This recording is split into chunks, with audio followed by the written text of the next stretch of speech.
শেরপুরের শ্রীবর্দীতে সরকারি খাল দখল করে ভরাট এবং অবৈধ স্থাপনা নির্মাণের প্রতিবাদে মানববন্ধন করেছেন স্থানীয় বাসিন্দারা। বিস্তারিত থাকছে মোহাম্মদ মঞ্জুরুল ইসলামের প্রতিবেদনে। সরকারি খালটি দখলমুক্ত করে দ্রুত পুনঃখননের দাবি জানিয়েছেন এলাকাবাসী। তাদের অভিযোগ, দীর্ঘদিন ধরে অবৈধ দখলের কারণে খালটি ভরাট হয়ে যাওয়ায় পানি প্রবাহ সম্পূর্ণ বন্ধ হয়ে গেছে।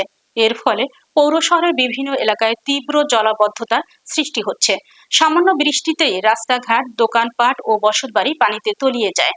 বিশেষ করে শহরের প্রাণকেন্দ্র চৌরাস্তা, মধ্যবাজার, উত্তর বাজার সহ আশপাশের আবাসিক এলাকাগুলোতে দুর্ভোগ চরমে পৌঁছেছে। মানববন্ধনে বক্তারা বলেন, 1981 সালে শহীদ রাষ্ট্রপতি জিয়াউর রহমানের উদ্যোগে খনন করা এই খালটি জিয়া খাল নামে পরিচিত লাভ করে। কিন্তু বর্তমানে কিছু অবৈধ দখলদারের কবলে পড়ে খালটির অস্তিত্বই হুমকির মুখে।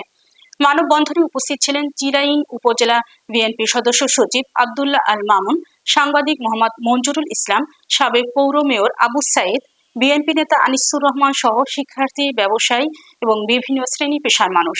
স্থানীয়দের দাবি, দ্রুত খালটি দখলমুক্ত করে পুনঃখননের মাধ্যমে স্বাভাবিক পানি প্রবাহ নিশ্চিত করা হলে জলাবদ্ধতার সমস্যা অনেকাংশে দূর হবে। কাছাকাছি কোনো খাল না থাকা এটা হলো একটা মাত্র মূল কারণ। পার্শ্ববর্তী থানা যান ঝিনাইগাতি, বাজারের সাথেই খাল। নালিতাবাড়ি যান, দুই পাশে বাজার, মাঝখানে খাল। আমাদের শ্রীবর্দী পৌরসভা, আমি যখন সার্ভে করছি দেখছি চৌরাস্তা থেকে নয়াপাড়া মোড় পর্যন্ত মানে 1 মিটার। যে এই খালটা ছিল তারা নাকি বড় হওয়ার পরেও দেখছে, কিন্তু আমরা দেখি না। আমাদের দুই পাশে দুইটা ব্রিজ আছে, ব্রিজের দুইটা মুখই বন্ধ। হ্যাঁ, আমি ব্রিজের মুখ দুইটা খোলা দেখছি। কেন এই ব্রিজ দুটা বন্ধ হলো? কয়েকজন মানুষের জন্য আমাদের এই ব্রিজটা বন্ধ। এই ব্রিজটা বন্ধ থাকার জন্য আমাদের এলাকায় পানি হয়েছে। এই পানির জন্য আমরা স্কুল, কলেজ কিচ্ছু যাইতে পারতেছি না, এমনকি নানান রোগে আক্রান্ত হইতেছি।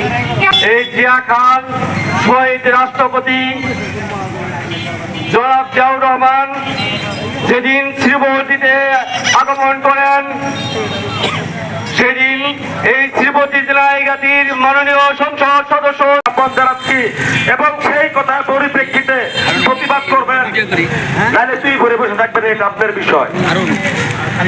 সংগ্রামী সাথী বন্ধুগণ, আমাদের শ্রীবর্দী বাজারে চৌরাস্তার মোড়ে জনাব খন্দকার মোহাম্মদ খুরুমের সাহেবের বাড়ি ছিল, আপনারা দেখেছেন। এই বাড়ির পাশে একটা পুকুর ছিল। 1 সপ্তাহ 15 দিন বৃষ্টি হলেও আমাদের শ্রীবর্দীর আশপাশে কোনো জায়গায় বন্যা হতো না। সারা শেরপুর বন্যা তলিয়ে গেলেও আমাদের শ্রীবর্দীতে বন্যা হতো না।